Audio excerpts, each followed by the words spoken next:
Hi, guys. Hi, Karen. Yeah, this is Karen, and I have with me Shari and Esther. And Hello. and at some point, Mary might pop in. And we have been planning this group convo for quite a while, and I'm pretty excited about what we're going to uncover. So, Shari, you were just saying that you had a big question. So, could you kind of throw that at us? Yeah, shall I just start from the top again? Yes. Uh-huh. Okay, so I had the thought, thinking about this conversation, I had this thought roll through my mind, and I'll just read it. As a young woman, potential was the road that lay ahead of me. As an older woman, it becomes the road that lay behind me. Okay, so then I thought, what is potential?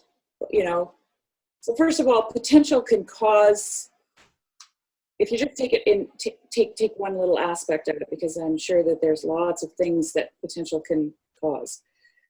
But potential as a young person could cause you a lot of anxiety because there are so many possibilities and so many choices, so many paths that when you look out at that future, you're like, oh, some people can't choose.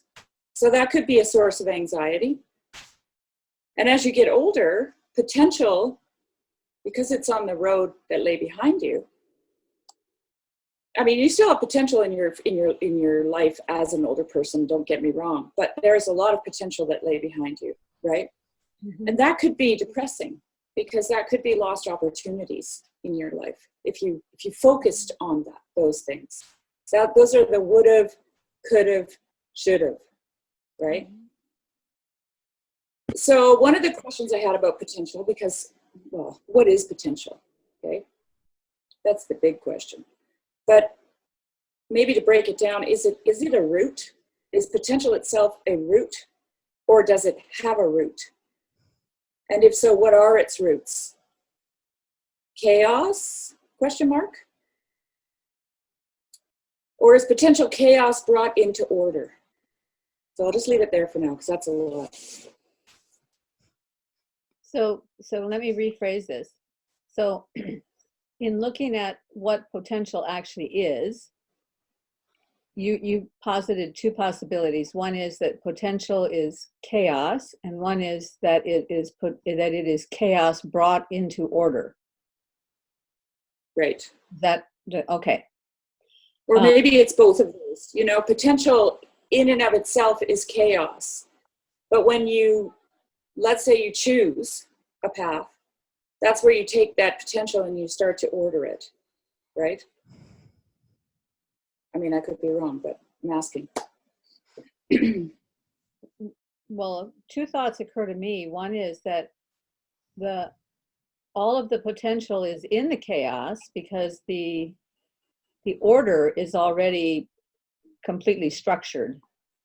So, and I'm thinking of it in terms of like quantum physics. There are some things that are completely structured already, and then there are some things that aren't concretized yet. And so it seems to me that that's where the potential lies, is in the chaos.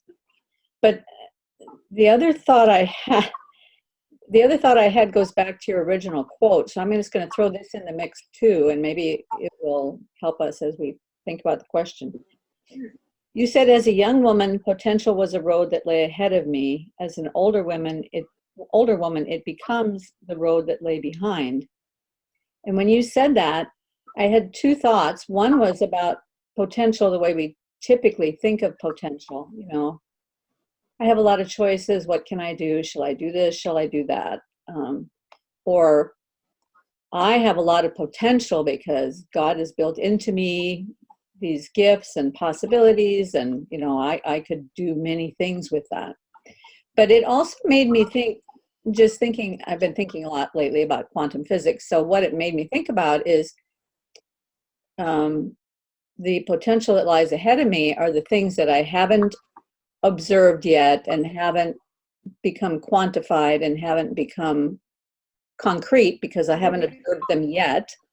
And then the part of life that I have already lived that's behind me my past is already concrete.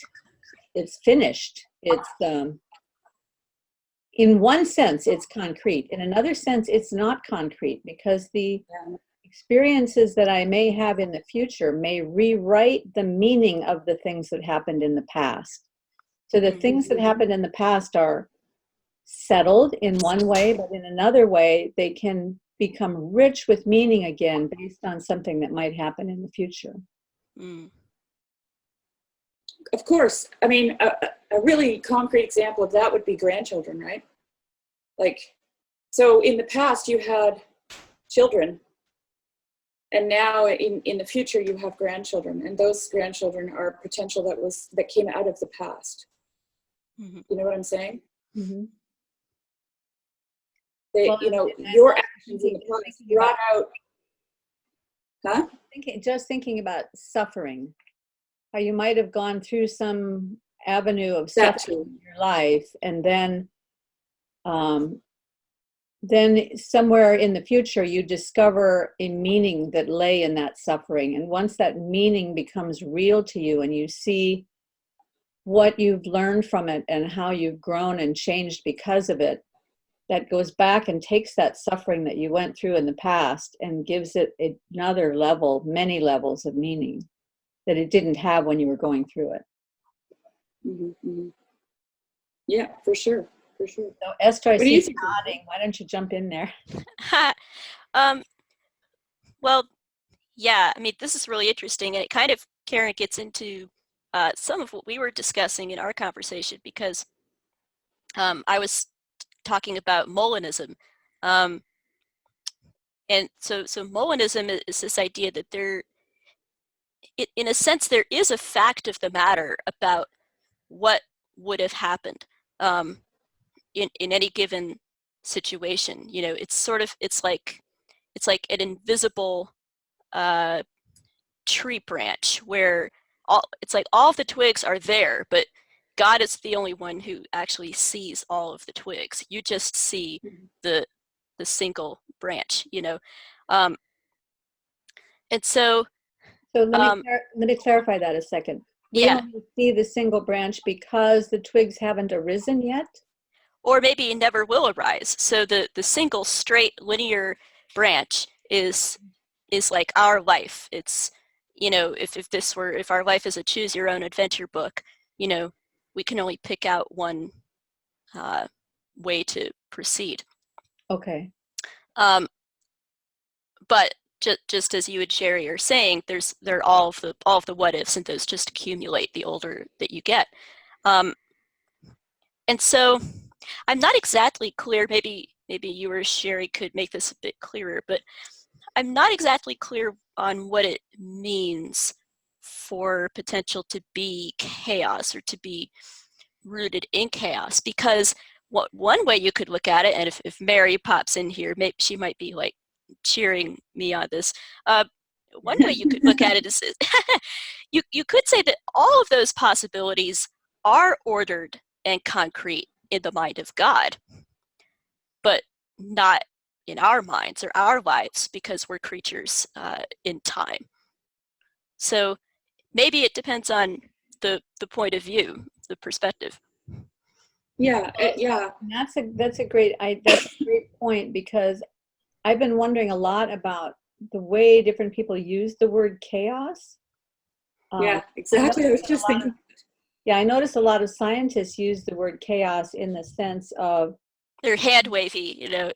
Something we don't understand, you know. Or disorder or something like that. And Jordan Peterson, when he talks about it, will sometimes talk about it as that which you fall into when everything becomes unknown, when life becomes unmanageable or something terrible happens and you fall into the unknown. But he also talks in his book at a much deeper level about what chaos is. And it's not that simplistic, scary, confusing place just where dragons are buried, but it is the place where all possible information resides, all possible I'm not sure if he uses the word potential, but in my mind that's what it is. All the possible potential resides there. And just now when I said when you fall into the unknown, the immediate picture jumped into my mind. Have you ever been on one of those trust walks where I went on this thing once with a company retreat where we were going to learn to trust each other and have a better team experience. And one of the elements of the trust walk was that they had this big platform built up in a tree, and we had to climb a ladder and get up on the platform, stand on it backwards, and fall backwards into the waiting arms of our colleagues. Oh boy. And I had no trust that they would be able to catch me sufficiently.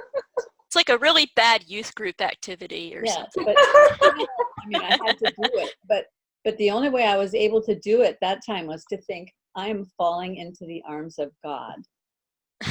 Maybe literally. So there's a lot of unknown there, right? And so it may very well be that what we think of as chaos is actually all of the potential unknown that exists in God. And so when we're trying to manage our own lives and things fall apart and we have to fall into the unknown, yes. in one sense, we're actually falling into the arms of God. Right. That's a very good observation, Karen. I often think about that scene in, I don't know which one of the movies it is, but Raiders of the Lost Ark, where Harrison Ford has to step out into the abyss. I think that might be the Temple of Doom, actually. Yeah. And he steps out and he actually lands on something, right? So for him, that moment is absolute chaos. That moment signifies possible death and, destruction. But there's an order to it. The order exists. It's an underlying order that exists there. I guess maybe, like as a farmer, I often see my animals, like if I change a routine, for example, it takes, on the whole, my observation over the years has been it takes any animal, horse, goat, sheep, dog, whatever, 3 days to figure out a routine. So for 3 days, when I change the routine, they're in chaos. Yeah. They're stepping on toes. It's like the rats in the maze, like what Peterson talks about. Yeah. Like the unknown territory, they're trying to map it out. Exactly. I know, there's an order for me in it, because I know what I'm doing with them. They don't know, though. So for them, it's utter chaos, right? There's 3 days of utter chaos, and then all of a sudden, they all fall into order, right? Right. So, maybe there is, maybe that's what, I think that's what you're trying to say, Karen, is that, it may appear to be chaotic, but there is an underlying order to it at all times. And I guess that's, in a sense, what you were saying, Esther, with this branch. We see the branch, but God sees the twigs, right? Right. He sees all the potential, all the possibility. Yeah. Yeah. Okay. That's really good. I like that. Yeah. Now, I also had a thought. So have you guys both read the Chronicles of Narnia? Mm-hmm. Yeah. Do you remember I think in several of the books, there are places where a character will ask Aslan, well, but what if such and such instead? And Aslan goes, I never tell anyone what would have happened. That is not for you to know. I tell no story but the person's own, and often in those moments there's some element of trust that a character has to fall into the arms of Aslan, so to speak, and trust that things are going to unfold in the way that's best for them, even though they're not understanding at the moment. Yeah. Last night I was watching Star Trek First Contact with my 25-year-old daughter because she had never seen it. It's one of my very favorite movies. Have you guys ever seen it? Is that like the very first of the movies with the original crew? No. Okay. Actually, I think the 8th or something. It's got Patrick Stewart and it's a next gen. Okay. Worf and Data and those guys in there. Yeah.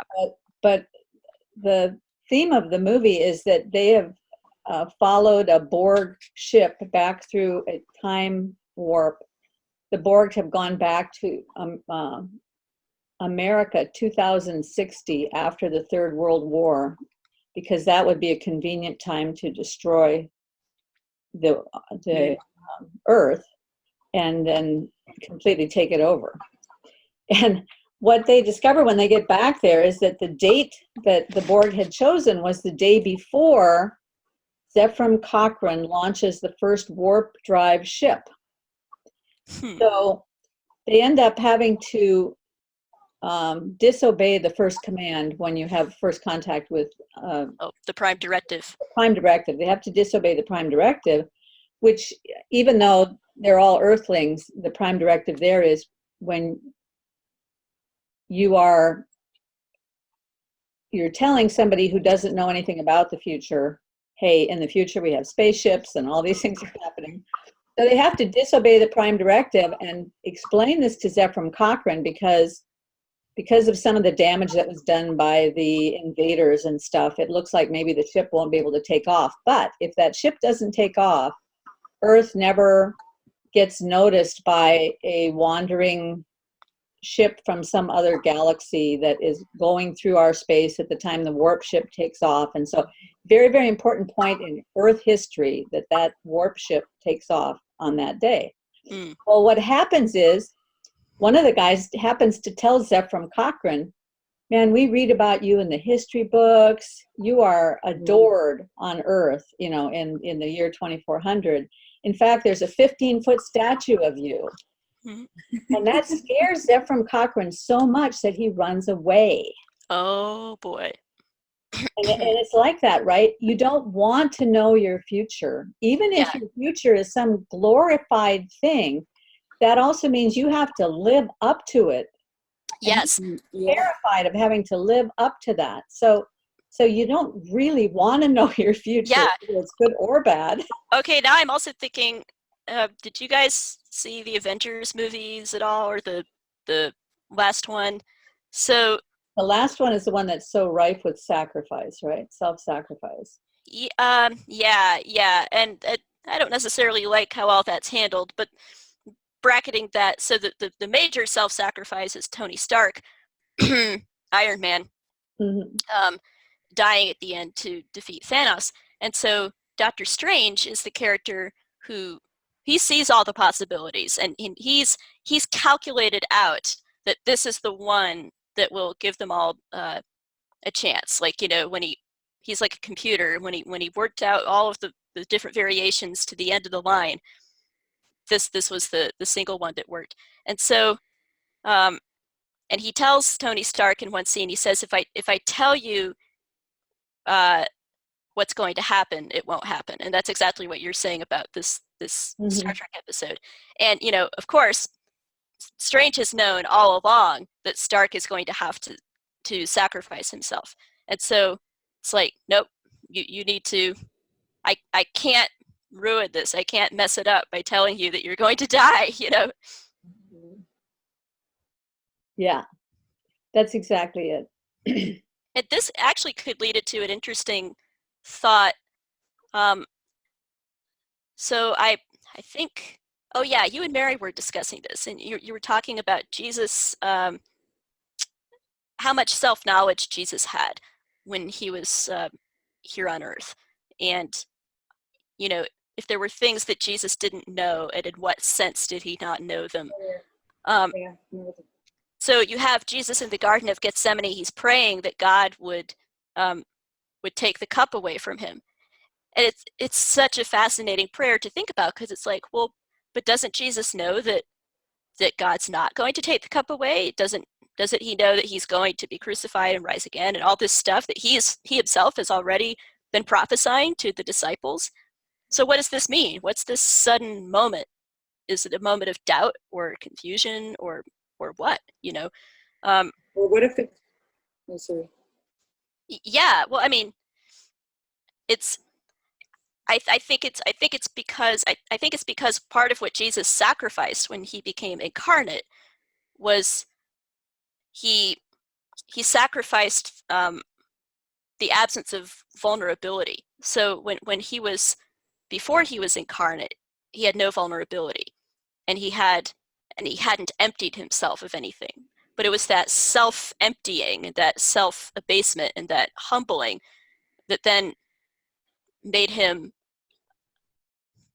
So there's a Greek word, kenosis, which means that he still had these moments where, like any man, he fears and he wonders, and he's unsure of something. And so then that's part of what the incarnation means. So yeah, go ahead, Jerry. You were going to add something. Well, I was just thinking, when he was praying that prayer, okay, so he knows, I mean, it's obvious from the Gospels that Christ knows why he's come. Mm-hmm. He knows what his job is, let's say, so to speak. But he does pray that prayer, and maybe that prayer is prayed because he knows that there is potential for change, right? Because that seems to be, I know for Jordan Peterson, the idea of potential is it's mystifying, it's mysterious. It's, he's often said, when you look at someone and you say, I can see their potential, what are you talking about? Mm-hmm. Because it's not a material thing. It's not an object like a water bottle. No, but the odd thing is, everybody understands that. They go, oh yeah, yeah. Everyone nods in agreement, right? And it's like, okay, so what are we talking about here, people? And maybe. So if I just continue on my notes here quickly, I think it ties in actually. I'm not changing the course direction at all because. Go ahead, go. So for me, the garden is a narrative about potential. Okay. There's the tree of the knowledge of good and evil, and then there's the tree of life, which is immortality. And so there's the potential to be immortal without sin. And then there's the potential to be mortal with sin, right? Those two potentials are there. And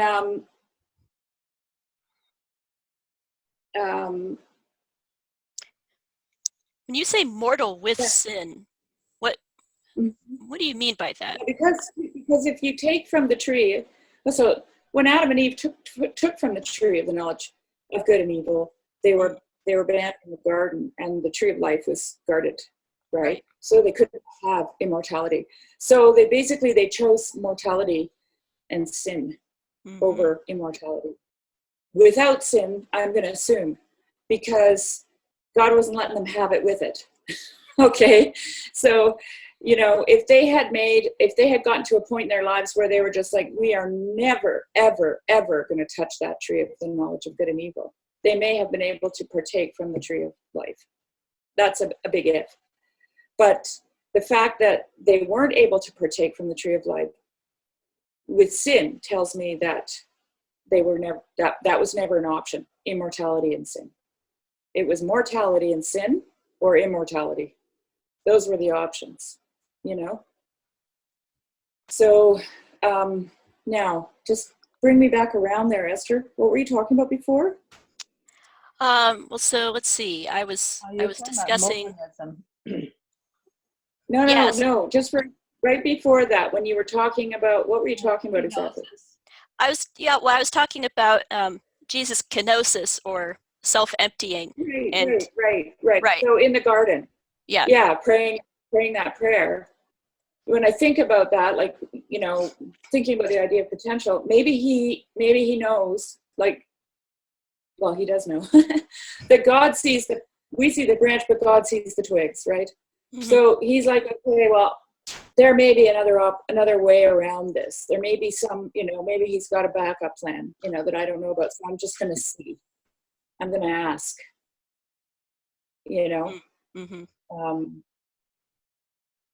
Right, because for the moment, as the incarnate Son, he doesn't have exactly the same perspective as the Father, which the Trinity is so hard to talk about without committing heresy, So I always have to be and so then careful. add back, and he's also human. Okay, so he's the Trinity. He's part of the Trinity, but he's human, and so Right. There's a human side of him that says, wait, maybe there's the potential for something, another thing here. Yeah. Let's ask him, right? Right. Let's see. Right. So that's a possibility, I think. Well, to me, another possibility is that it's a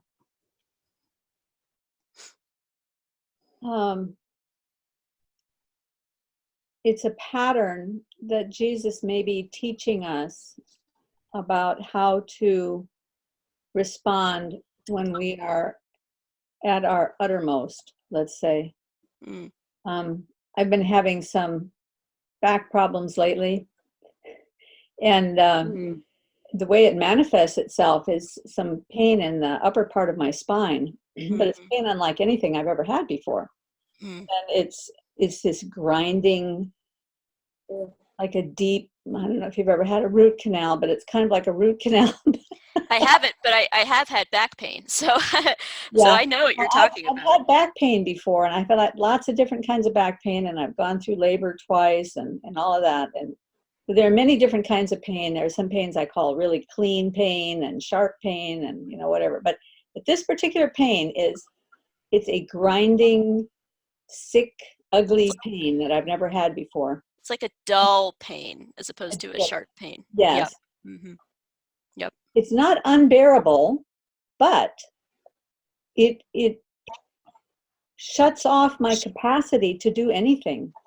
Yep. I can still move. I can still walk around. It's not affecting my walkability or any of those things. So theoretically, I could continue to do life. Right.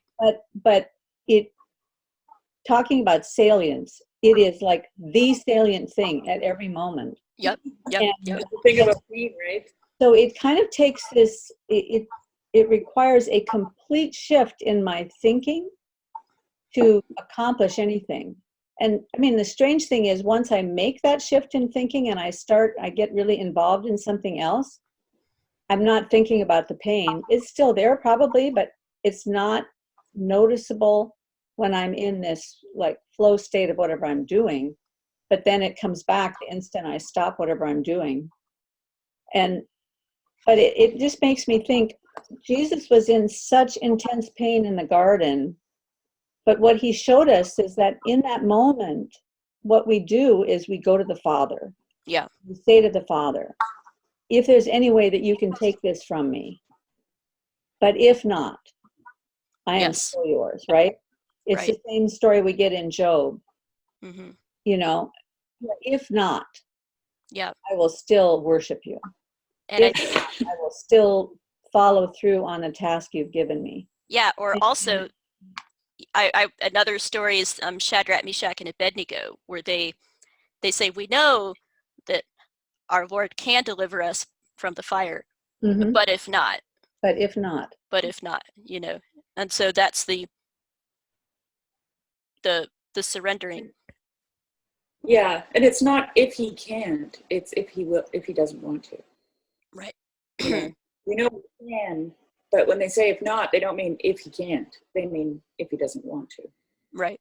Yeah. Right. Yeah. Yeah. Isn't it usually if he will?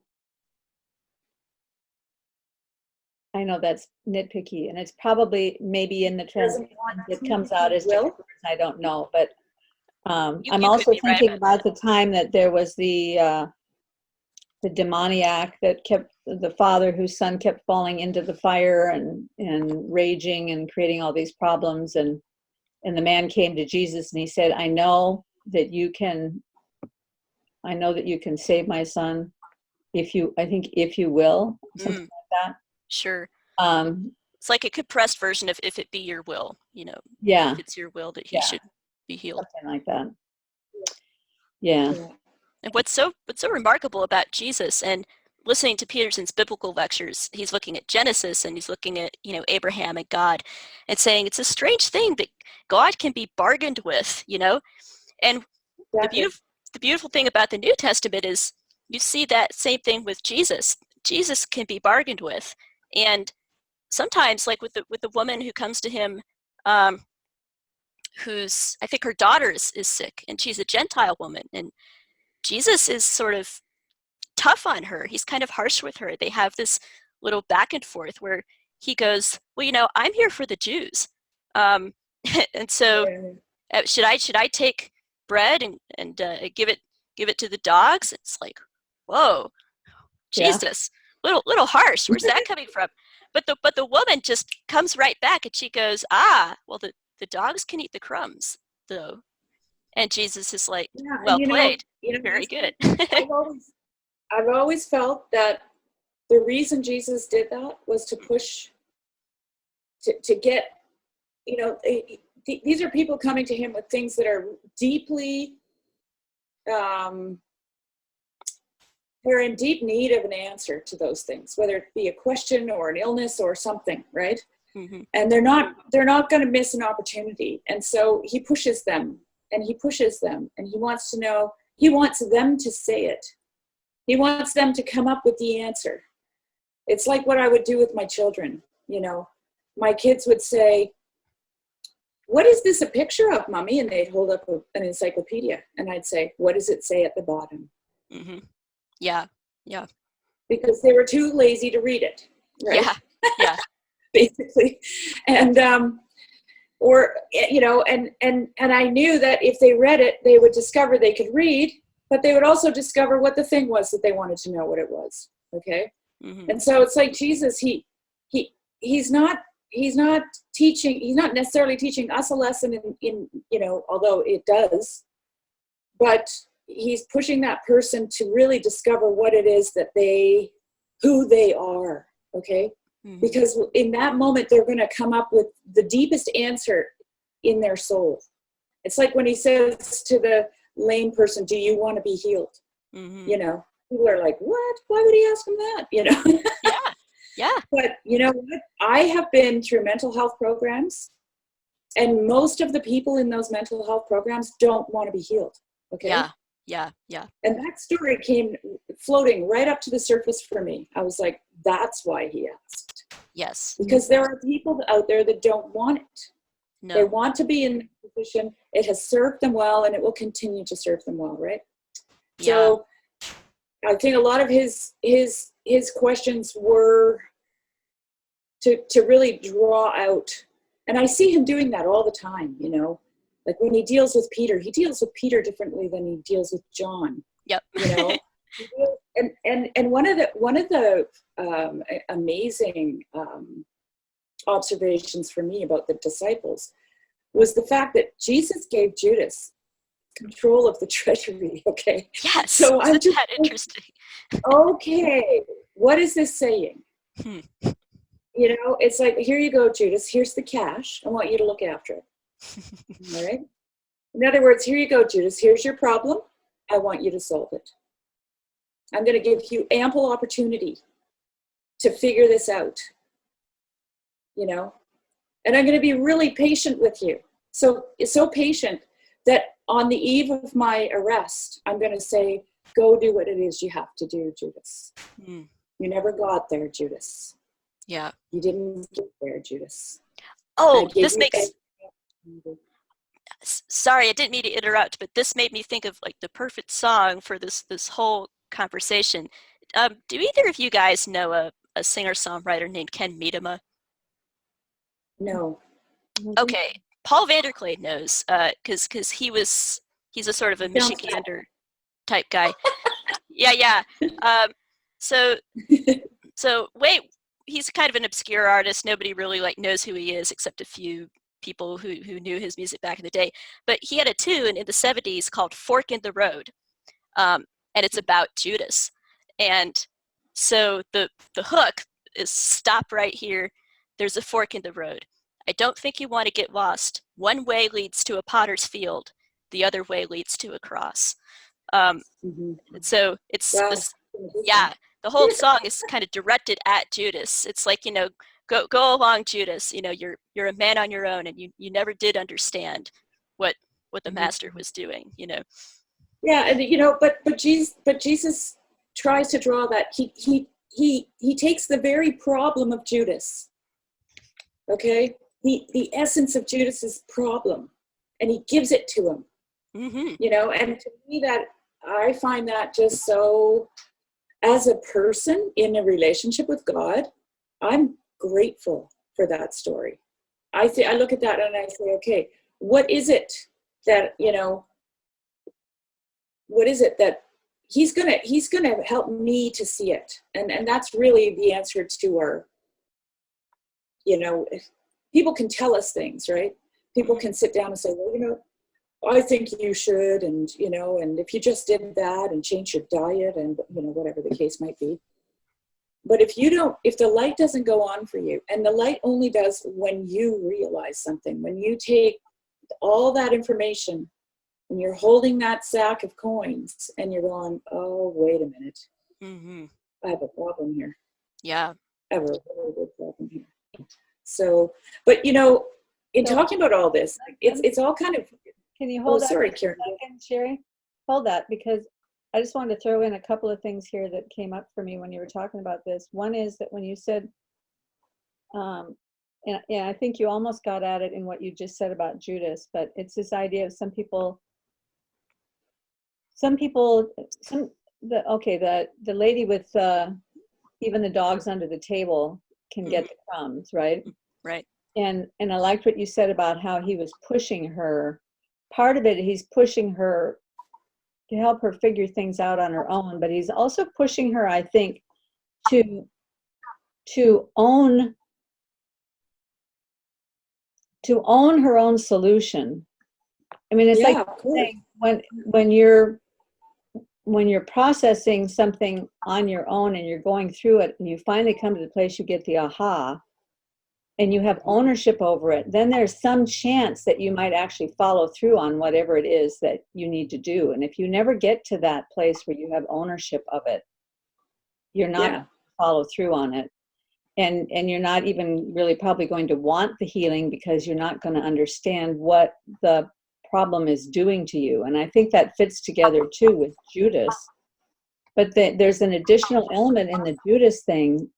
When you said he's giving Judas his problem and saying, here, this is, you struggle with money, so here, I'm going to put you in a position of power over this thing so that you can work your way through that struggle. And this is just kind of a different face to that, is the idea of helping people to live into their potential. So I think Jesus was saying when he gave him the money, on the one side, you have a problem with money, but you could also be so good with this and you can live into this potential. And here's how you can live into this potential. It's like, I remember when my daughter was in elementary school, the teacher used to take the kids that had the biggest problems with obedience and with sitting quietly and following the rules and so forth, and she would make them the class monitor. Oh boy. You know what I mean? She gives them the responsibility, because if they have the responsibility to watch other people and make sure they're following the rules, then it's going to change their own perspective on their own behavior, right? When they understand how important obedience is. Yeah. Right? If they require it, then they understand how important it is to be obedient, And you wonder, I mean, it seems like Judas probably did a good job as the guy holding the purse. I mean, you'd ever hear about his embezzling or anything like that. Well, there is actually, though, Esther, I think in the oh, really? I'm not sure which. I'm not sure which gospel it is, but it's the telling of the story where Mary Magdalene is pouring the expensive perfume, right? And Judas makes a big stink and says, "Oh, that money could have been used to feed the poor," and so on. I think there's a slight clause in there somewhere that, and I don't know which gospel it is. It would be good maybe if I should look it up. But if I'm right, I think it says something about it. But they knew that he was taking from the purse. They knew that Judas was taking from the purse. Oh, well, so I just remember a phrase saying he held the purse, or he had the purse. That's in there. But in one of the Gospels, one of the accounts, there is this idea that they kind of knew he was embezzling. Oh, that would be interesting. Yeah. You know what? You know what? I think it may be actually, I'm finding this, I think it may be the Gospel of John, What, can you read it? I'm Googling. Karen's probably Googling. No, I'm not. Oh, I great. never So Google yeah, when I it do falls this on because me. I All lose right, let my me see if I thread. So. can look this up here. I'm going to Google on my iPad. Okay, you'll probably do that faster. Judas embezzling. Oh, Good thing we're checking, because sometimes these things are just little deposits that were made from some sermon we heard somewhere along the line because somebody else had that idea, and it may not actually be there, but good you thing. know what though? I think it may be. I think it's John chapter 12, and I think John is like inserting this bitter little aside. But 12:6. Judas said this not because he cared about the poor, but Because he was because he was a thief. Yes. Yeah. I'm trying to find the verse. Says, Oh, as here we keeper go. of the money bag. Huh? I found it. Yep, you go ahead and read it.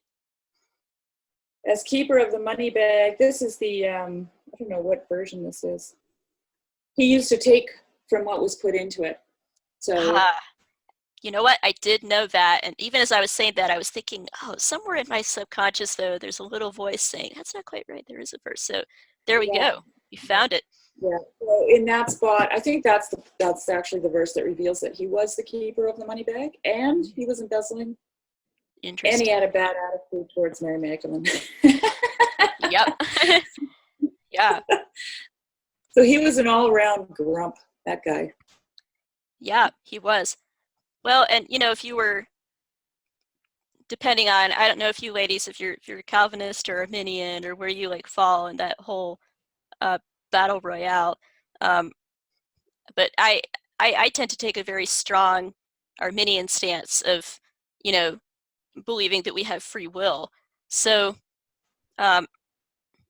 there's this one verse that Calvinists will sort of go to as a proof text to make their case that Judas was a vessel of wrath, meaning that God had sort of preordained or predetermined that Judas was going to be a bad apple and was going to betray Jesus and be damned for all eternity. And so then in that sense, it's like he was just kind of a tool or an instrument in God's hand, a piece on the chessboard of the salvation story. And,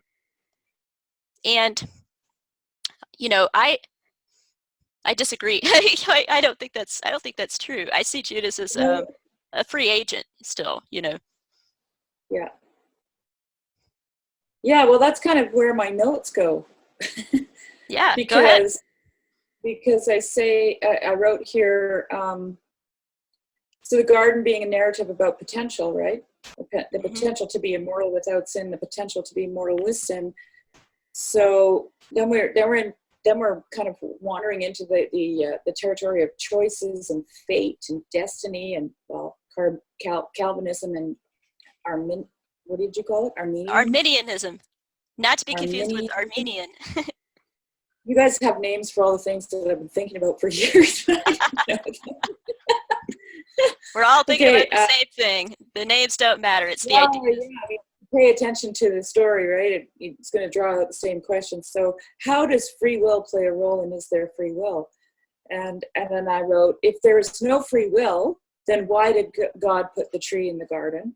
Right. And if there was free will, then why did God put the tree in the garden? And so this is my thing, okay? So it's like, I love the garden. Because it's well, like I've said before, it's God's heart. God's heart is in the garden, right? That's the original story. There's the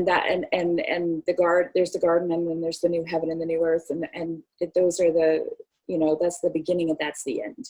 Right. And it really, what it is it's the same thing, right? Yes. It's this communion with God in a place where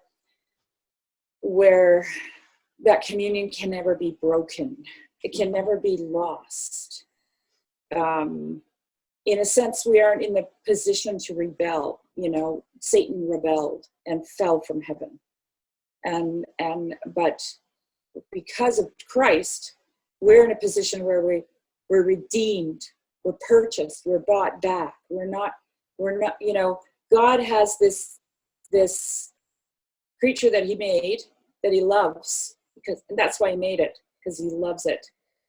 And then he figures out a way, and this is just me talking, okay? And Go ahead, keep talking. You get so close to heresy with this stuff. It's like Paul Vanderklay says, just say it, even if it's heresy. Yeah. You know? I'll just throw it out there. I've always been afraid to talk about this because I'm afraid, I don't know, maybe I'll get hit by a bolt of lightning or something. No, I'm just kidding. But anyway, so God has this plan to have this creature with, and that's why free will is so important in this discussion, because he wants something that has the ability to choose him. Okay. Mm-hmm. Yes. Yeah. And so he creates this thing. He gives them potential. Yes. Choose your way. Right. Yeah. And then they choose, and he says, okay, I'm going to buy you back. And I'm going to buy you back in such a way that you can never escape from me again.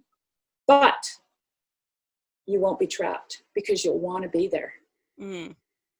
Okay? Yeah. So it's like you're not out there catching birds and sticking them in cages. Right. You know, they're flying in and living in your house. That's exactly it. That's the picture I see as well. And I right. So if you read, so Dante in the Divine Comedy, oh boy, if only Mary had been able to make it, if she were here, because she'd be geeking out Catholically over this. I would love to hear from Mary on all this, actually. Yeah, but so this talk about will made me think about, so with Dante, you've got the Inferno, so that's about hell, and then he makes his way to Purgatory, the Purgatorio, and then he makes his way to Paradise in the Paradiso. So there's a lot of conversations about free will and what exactly that means in the context of beings who are in heaven. And so there's a one famous line, a character in Paradise says, in his will is our peace. And so what Dante kind of sketches is this idea that the soul spends a lifetime choosing God, ongoingly choosing God, desiring God, and then after the end of life, it's almost like you're approaching a magnet, and you get closer and closer and closer, and then you stick, so to speak, you know. Yeah.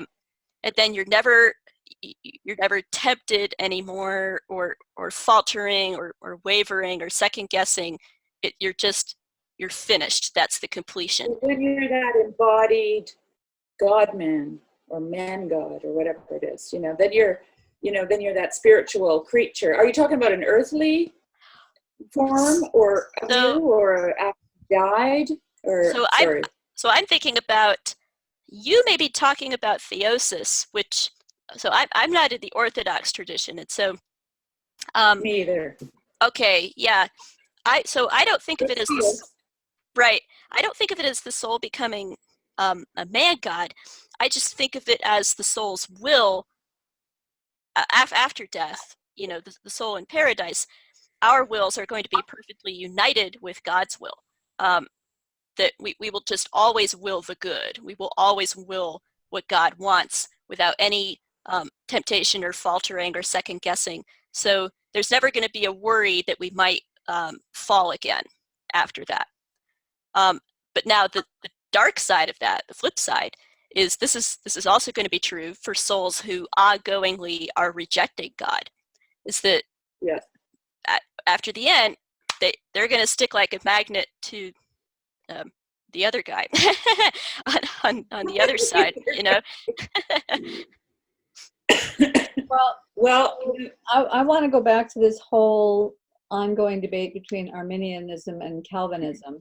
Let's do this. This all fits together with what you were just talking about. But I became a believer in a very small little country church that happened to have a really wise pastor. And he had a tremendous influence on the people in that church. And and the church was also very mission oriented. So we got to meet and fellowship with missionaries from all over the world, and I had a very rich beginning for which I'm incredibly thankful. And one of the missions that I became involved with was much more over on the Arminian side, and they were big fans of Asbury Seminary in Kentucky. And so I saw a lot of that side of things. And then I've also been involved with a lot of churches that are more on the evangelical free side, or actually, I'm not sure what E-free fits in, but since coming to California, I've been involved in a lot of churches that are Presbyterian, which I assume is much more over on the Calvinism side. I've never paid much attention to the names of all these things, because I look at things from a more kind of global perspective. Yeah. But I remember... That's good, actually. It can actually be helpful to have that sort of outside view where you're not lost in a maze of jargon, you know. Yeah. Yes. So, but I remember this one missionary who was incredibly brilliant man, who had been a missionary in Colombia and had seen how liberation theology had destroyed South America, had destroyed the church in South America. And so he went back to Oxford University to take a doctorate in theology so that he could do his dissertation on liberation theology and find a way to do battle against it in South America. And he used to teach us a lot about that kind of thing. And in one of the sessions where he was talking to us about what he had learned, he went into this dispute between Calvinism and Arminianism. And he said, let me tell you a little story. He said there was a king who lived at the top of a very high mountain, and he had a beautiful daughter. And when it came time for her to marry, he said to all the young men in his kingdom, you know, come on a certain day and I will give you a task, and the one who can do the task, the one who can give me the best answer to the challenge will have my daughter's hand in marriage. So on a given day, all the young men came, and they're all standing around, and the king says to them, okay, here is my carriage, and my daughter is in the carriage, and you are going to drive the carriage down the mountain. How close to the edge of the road can you get and get my daughter safely down the mountain?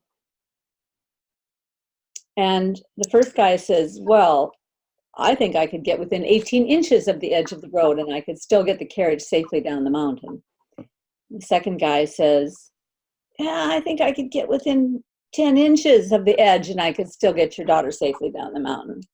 And the third guy says, sir, I would stay as close to the mountain as I can. And he's the one that got the bride. And he said, that's the way it needs to be in our relationship with Jesus Christ. Yeah. Forget all these disputings. Stay as close to the mountain as you can. Yep. Right. Yeah. And like I said, you know, like I honestly, to me, what that always said about the whole issue of heaven and hell.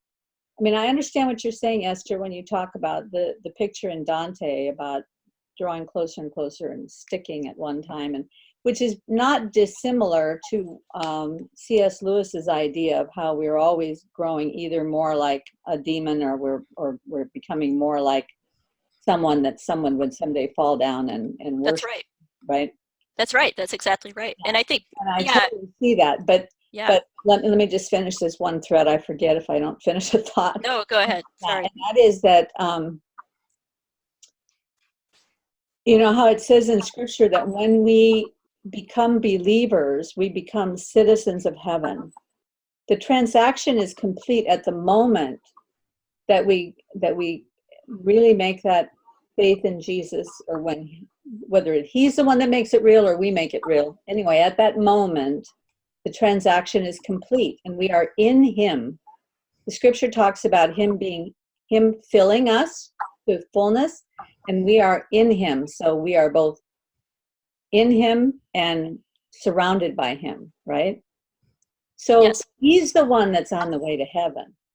He's the one that's in heaven. He's the one that's seated at the right hand of God. He's already there, so that at the moment that transaction is complete, We are already seated with him in the heavenlies. We're already there. Right. But the people who continually choose not to receive that free gift, there's no way for them to be in heaven, because the only way you're in heaven is if you're in Christ. Yes. That's it. Right. You're either in him or you're not in him. It's not as though God is standing up there making some choice about, yes, this one goes to hell and that one goes to hell and this other one goes to hell. Exactly. It's not like Yeah. God is looking at people and saying, you're not following the rules, so you're going to hell. Yeah. It's Yeah. here's the ark. Here's the ark. You can get on the ark. I want you to get on the ark. I'm giving you the ark. This is your safety. Right. Come into Yeah. the ark. Come into Jesus, and then you will be with me in eternity at this very moment. That's so good. That makes me think of something I saw on Twitter the other day, where somebody put out a prompt, like, if you don't believe in God, would you want God to be real, or would you not want God to be real? And so this guy that I follow a little bit, who's a scientist, he replied, well, a really good God would give people like specific, detailed, up to the minute instructions on how not to go to hell. Um, and so, if there is a God, he has to be evil. He's got to be some kind of wicked, capricious deity. You need to ask that guy how he felt about his parents telling him what he should do with his life. Yeah. Well, that's an insightful question. Yeah. Yeah. But I think this gets to what you're saying, Karen, is people have such a distorted view of what damnation actually means. And sadly, I think this may partly be contributing to the youth exodus from the church, because I've known of it, at least a couple of young people who, they're having this crisis of meaning and faith and whatnot. And part of it stems from, having gotten, I think, an incorrect or distorted picture of what it means for people to go to hell, or God to send people to hell. Because the way they think of it is, it's like you were saying, it's this arbitrary, okay, God like picks you up by the scruff of the neck and puts you here or puts you there. It's like he's packaging people up and sending them off here and there. It's like, no.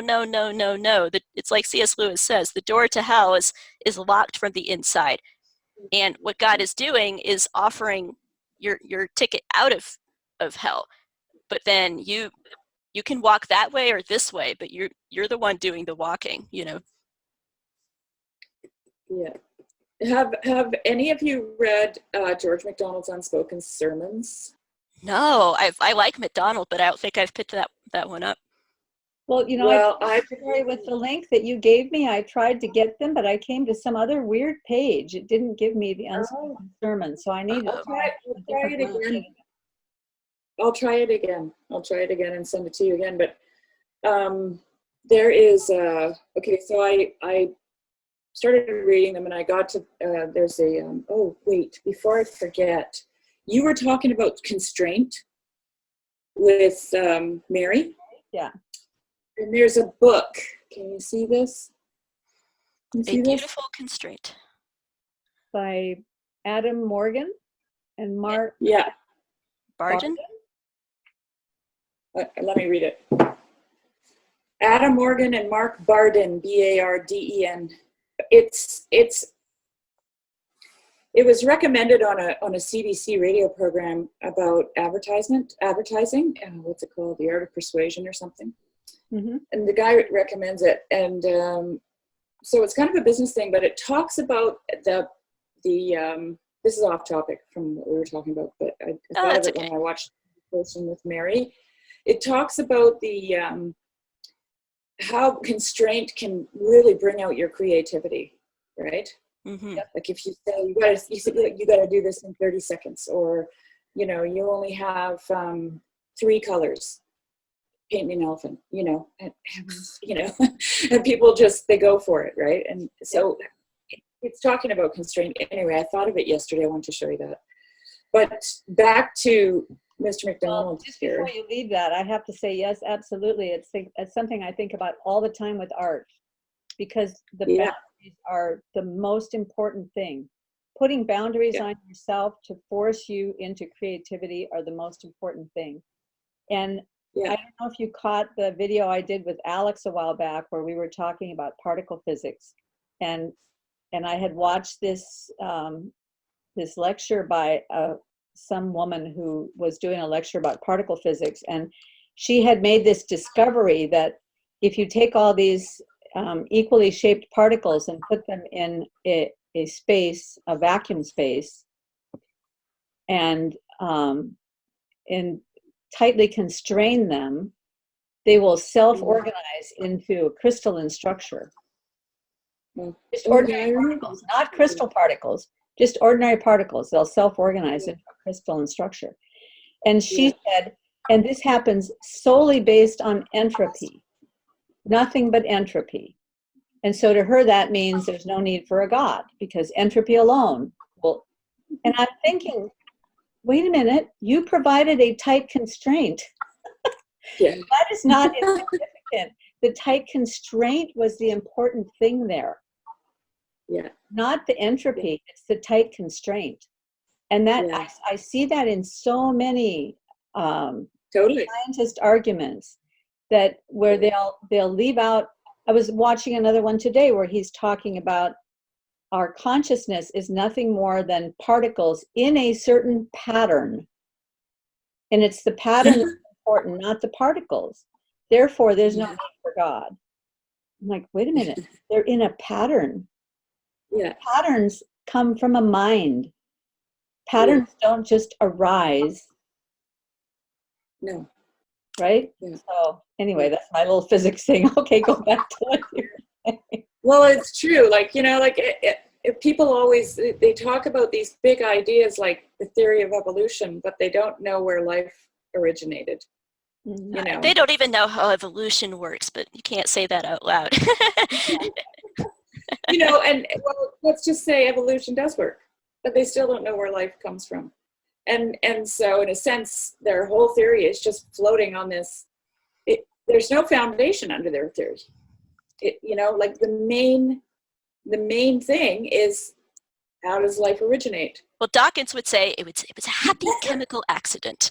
That's his. Oh yeah, it's a nice little sweep under the rug, right? Yep. And they like to do that. They love to do that. You know, the other thing is that, well, what is consciousness? Where did that come from? You know, let's move on to the you know, kind of thing. It's just an arrangement of particles in a certain pattern. Yep, it's an emergent property of matter. Yes, that's there right. you go. I solved it, everyone. Let's go to lunch. That sounds really good, whatever it means. Exactly. You know, I always like to say, that sounds clever. What does it mean? Yeah. Well, so when he says it's an emergent property, he says, Who? so this guy I was listening to today was saying that very thing. Max Tegmark. His name was Max Tegmark, and he says it's just an emergent property. And he says, I think it's because consciousness is a phenomenon that has properties above and beyond the properties of its particles. We physicists call phenomena that have properties above and beyond those over their parts. We call this emergent phenomena. Okay, so I have a question for Max Tegmark. Why do particles have some properties and not other properties? Who picks the properties that particles have, right? Well, hey, look, you used a phrase. Asked that question. I mean, to me, that's pretty fundamental. Yep. Some particles organize themselves into certain properties that makes it liquid, and then they organize themselves into other properties, and it becomes ice and other, you know, they have different properties, but the properties come from the patterns. And so anyway, I could go on for days. You know, just the fact that he used a phrase that Esther threw out there as, you know, that sounds clever, but what does it mean phrase? Yeah. Yes. He used it. So the emergent property. Yeah. They all do. It's a common catchphrase. Yeah. Well, Steven Pinker will drone on about it. That's part of his deal. He'll just sort of. All that means the thing that's arising that I don't get. Yeah. Exactly. Right. Yeah. It's like bubbles in the glass. The very thing that he says, it's it has properties above and beyond the properties of the particles themselves. So once the particles come into a certain arrangement, they produce something that's beyond what they should be able to produce based on that arrangement. And that thing that they produce that's above and beyond, the very language that they're using is above and beyond, right? Yes, right. That's emergent phenomena. So now God is emergent phenomena, I guess. Yeah. Well, and so I this brings me back. I have to ask you, Esther, I've had this question since the beginning when you were talking about Molinism, and you've also said a couple of times you wanted to avoid heresy. So the last time we talked, I went back and I looked up Molinism, but I don't remember what I saw. I just remember it was kind of controversial. And I'm wondering, is this Molinism? Molinism? Yeah. I don't think Molinism is, but open theism would be. That was something we were discussing that is considered a form of heresy. I think Molinism is within the bounds of orthodoxy. It's just that it's sort of furiously debated among philosophical, theological types who might have a different model of free will and determinism, or might disagree. So, well, does open theism relate to Molinism at all? And yeah, I think it would, because they're in like direct tension with each other, because with Molinism, the assumption is that God sees all of the potential and all of the would have happened, and also that God sees the future. Whereas open theism is saying that God's knowledge is limited, and that doesn't just mean, well, okay, maybe while Jesus was incarnate, he had a moment where his knowledge was a little bit veiled. An open theist will say, no, like God, as in God the Father, unchanging, eternal God, never knows what the future is until it actually happens. So, yeah. That's a bold. It's heresy, you know. Yeah, yep. Yeah, so we were talking about George MacDonald before in the Unspoken Sermons. Yes, okay, that's right. We want to get back to the Unspoken Sermons. I just wanted to, because we were talking about the idea of redemption and damnation, right? So we were Arminianism and Calvinism, and yeah. Now MacDonald was a universalist, though. Yeah, well, that's what I'm discovering. Yeah, yeah. Like I said, I'm not a theologian, and I'm not a philosopher. But you know, I spend a lot of time thinking about things. I ask, like the Judas thing, for example. You know, why would Jesus give him the treasury? Like, why would he give him that job? Like, you know, I ask those kind of deeper questions, and then I just wait for answers to fall out of the sky. No, I'm just kidding. You know, I think about these things for a long time, and you're sort of intuitively stumbling into giant philosophical debates. You know. Yeah. And then all of a sudden someone says, "Oh, that's called this," and I'm like, "Really? Oh, really? Okay. I thought it was just a weird idea I had. Yeah. So what was the Unspoken Sermons that really jumped out at you? Oh, okay. So he does a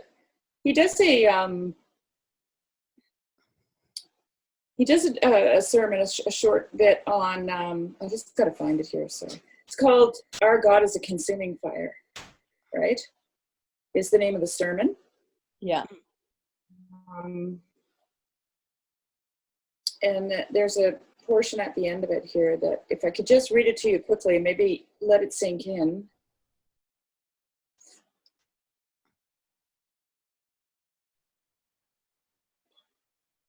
Sorry, I have to find it. Okay. The man whose deeds are evil fears the burning, but the burning will not come the less that he fears it or denies it. Escape is hopeless, for love is inexorable. Our God is a consuming fire. He shall not come out till he has paid the uttermost farthing. So there's a universalist for you.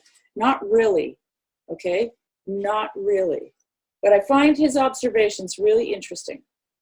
If the man resists the burning of God, the consuming fire of love, a terrible doom awaits him, and its day will come. He shall be cast into the outer darkness who hates the fire of God. What sick dismay shall then seize upon him? For let a man think and care ever so little about God, he does not therefore exist without God. God is here with him, upholding, warming, delighting, teaching him, making life a good thing to him. God gives him himself, though he knows it not. But when God withdraws from a man, as far as that can be without the man ceasing to be, when the man feels himself abandoned, and this to me is kind of the meaning crisis right here in a nutshell, hanging in a ceaseless vertigo of existence upon the verge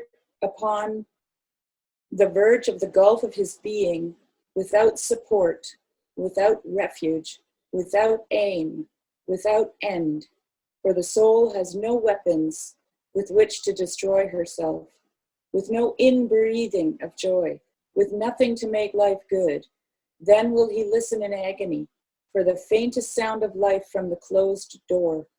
Then, if the moan of suffering humanity ever reaches the ear of the outcast of darkness, he will be ready to rush into the very heart of the consuming fire, to know life once more, to change this terror of sick negation, of unspeakable death, for that region of painful hope. Imagination cannot mislead us into too much horror of being without God, the one living death. But with this divine difference, that the outer darkness is but the most dreadful form of the consuming fire. So this is interesting. The fire without light, the darkness visible, the black flame. God has withdrawn himself, but not lost his hold. His face is turned away, but his hand is laid upon him still. His heart has ceased to beat into the man's heart, but he keeps him alive by his fire. And that fire will go searching and burning on in him, as in the highest saint who is not yet pure as he is pure. Then indeed wilt thou be all in all, for then our poor brothers and sisters, every one, shall have been burnt clean and brought home. For if their moans, myriads of ages away, would turn heaven for us into hell, shall a man be more merciful than God? I like that. Shall of all his glories, his mercy alone not be infinite? Shall a brother love a brother more than the Father loves a son, more than the brother Christ loves his brother? Would he not die yet again to save one brother more? And hell itself will pass away and leave her dolorous mansions to the peering day. So I read that and I was just like, okay, I've never thought about this. Well, I never have thought about this. It's very beautifully written. You know, MacDonald's a very compelling writer. I had a thought, though. Have either of you read C.S. Lewis's book, The Great Divorce? Yeah, I have, yeah. half a dozen times at least. Oh, okay. Sherry, you have to read this.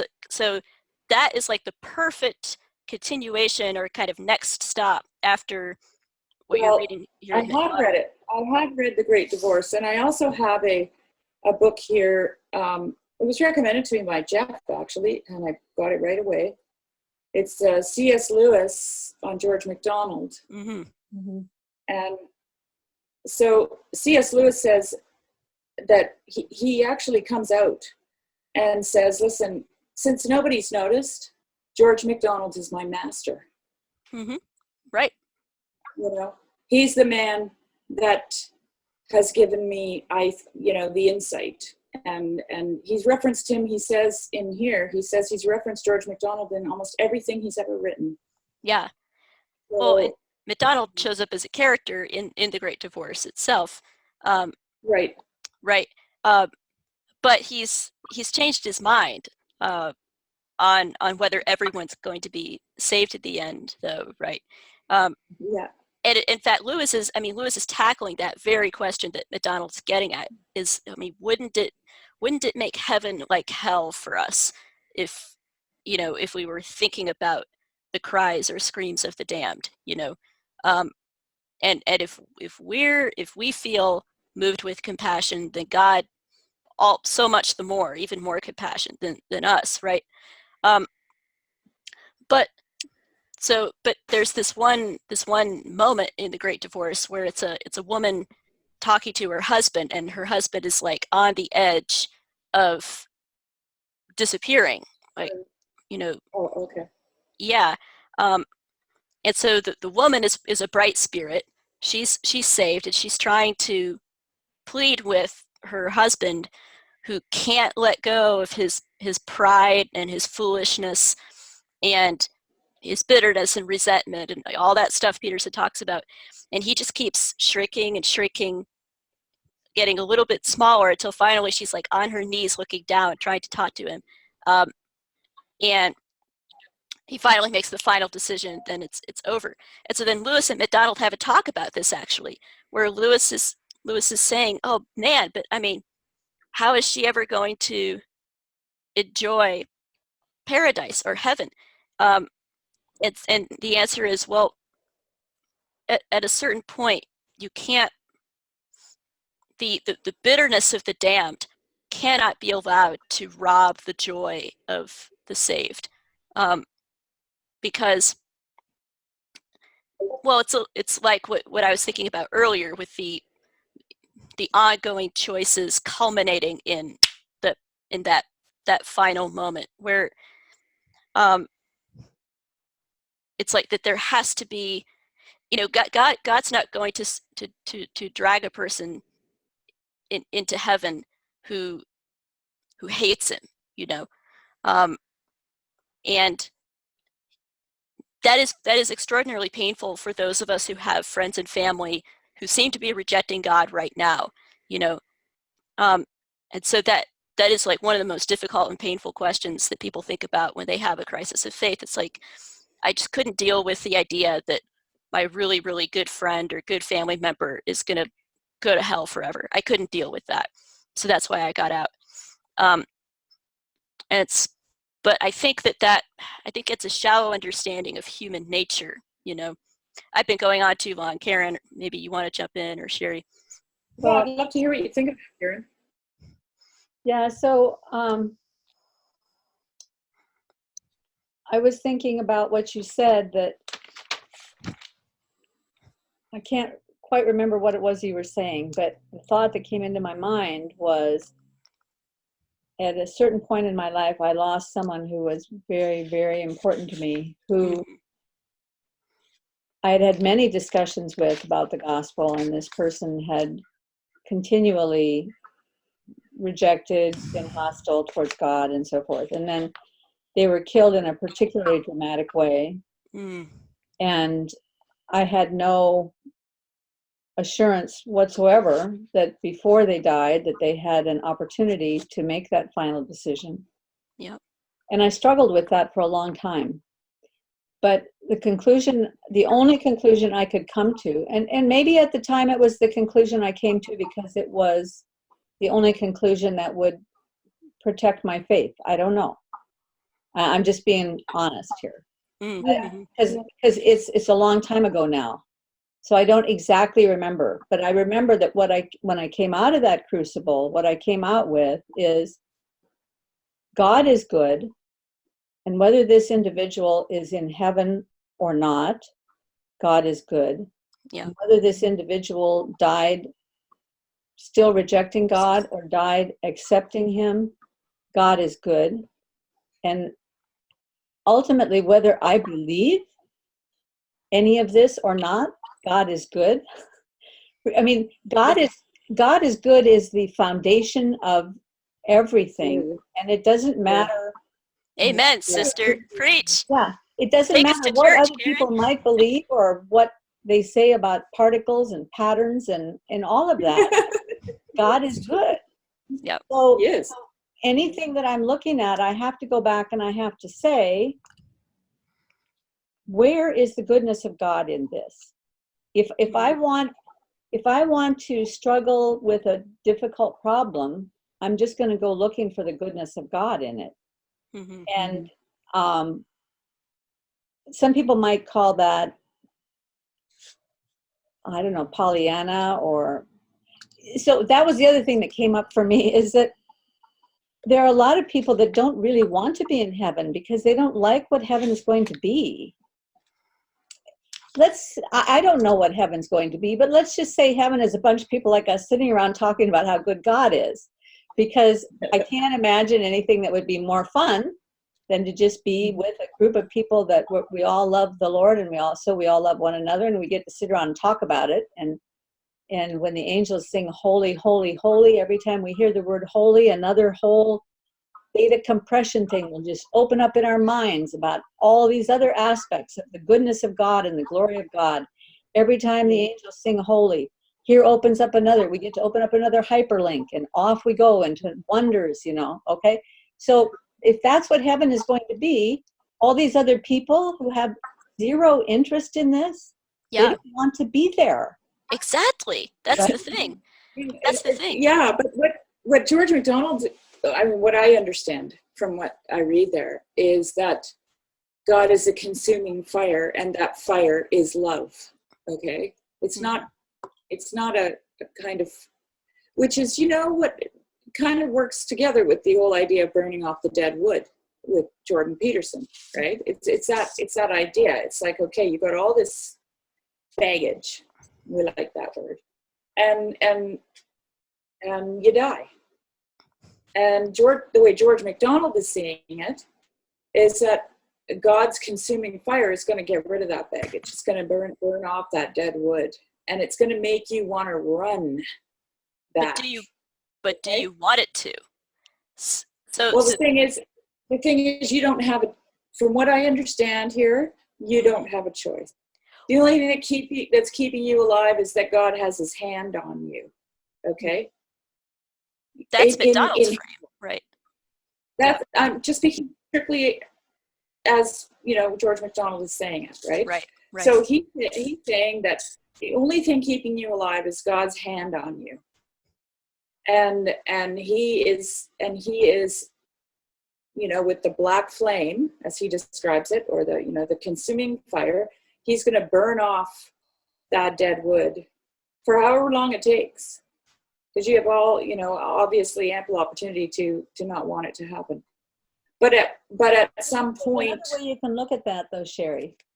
There's another way you can look at that, and that is, our God is a consuming fire, and He is, it's the fire of His love that burns off all the dead wood. But if you're too far away from a fire, the ember dies out. And unless you're unless you're willing to stay close to the fire, right, it's not going to burn off. I know, but I see that. Sorry, I interrupted. There may very well be people who are not willing to stay in the circle of the fire. Right. Well, that's what George MacDonald's talking about there, though. He talks about them being cast into outer darkness, right? But then he adds that while they're in the outer darkness, this consuming fire is burning away their dead wood, and then at some point they want to come back. They can't handle being in that meaning crisis, because that's in a sense that's what hell is. It's a meaning crisis. I'm on the verge of nothingness, right? Nothing is sustaining me. I am nothing. I have nothing.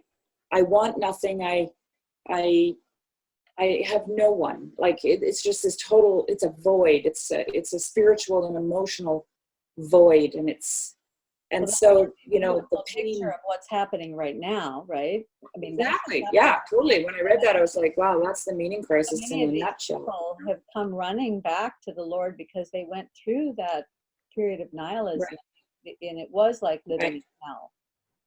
Right. Like I'm not proposing that George MacDonald is correct. All I'm saying is I read that, and I never read that before. Okay, Mhm. I never read that perspective. Like I've heard about the Catholic version of purgatory, and I always thought it was a little too convenient. You know, it's just a really convenient idea. You know, and I try not to make like, it's easy to say, yeah, but these people don't, you can't, the consuming fire can't burn you if you're not standing close enough to it. Those are comparisons that only we can understand because we're human, right? But what we're talking about is not human, it's supernatural. So I can't make those comparisons in my mind to understand it. Like I have to, the only thing I can do, me personally, is say, who is God? Who is he? What is his character like? How is he revealed in the scriptures? Would this fit in with his character? Well, so what do you do with the passage where Jesus is telling the parable about the beggar that is sitting at the gate, and Lazarus is in hell, and he says, just send that guy down with some water just for the tip of my tongue. And Jesus said, help me out here, guys. It's like the idea is there's a gulf fixed between us. Right, and if you wouldn't believe all the other people that I sent you, why would you believe this one? Why would this be any? Many times I have sent people to tell you the truth, and you wouldn't believe any of them. Why would you believe this one? Is the basic idea. Okay, so there's that. But then there's also the fact that Jesus went down into hell, and he preached, and people were converted. So for me, like, it always goes back to nothing is as it seems, right?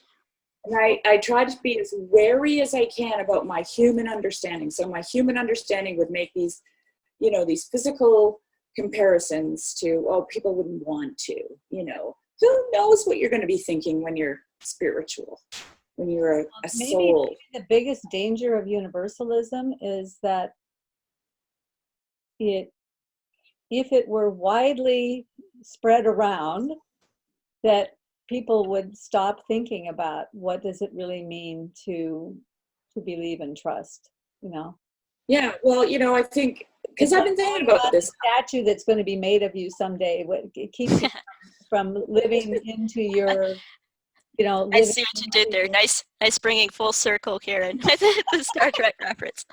Well done. Because we can't go on forever. We've been on an hour and a half already. Yeah, we should try to land the plane. It's going to cut us off here, but let's do this again, and next time make sure Mary's here. Yeah. Oh, absolutely. We're worried about her. So this is we had dates to choose from. Maybe she got mixed up. Yeah, maybe she thought it was a different week. Yeah. Or so maybe she is not anywhere where she's at a computer today. So I'm not sure what happened, but yeah. Hi, Mary. We missed you. Missed you, Mary. Yeah, Hope you enjoyed the conversation we had without you. And I will send